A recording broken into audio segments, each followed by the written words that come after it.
भले दिनों की बात है, कभी हम भी उसके आशिक थे, कभी हम भी उस पे मरते थे, कभी वो भी हमसे लड़ती थी, कभी वो भी प्यार जताती थी, कभी हमने उसको चाहा था, कभी उसने हमको मांगा था।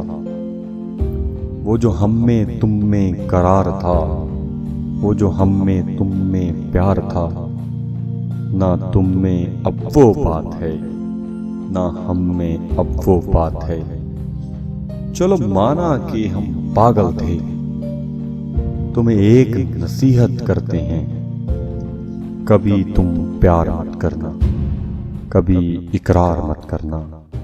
ये जो दिल के रिश्ते होते हैं बड़े ही नाजुक होते हैं, जरा सी बात होने से बहुत नुकसान करते हैं। जिससे हम प्यार करते हैं वो क्यों हमको बर्बाद करते हैं, जिससे हम उम्मीद रखते हैं वो दिल क्यों तोड़ जाते हैं।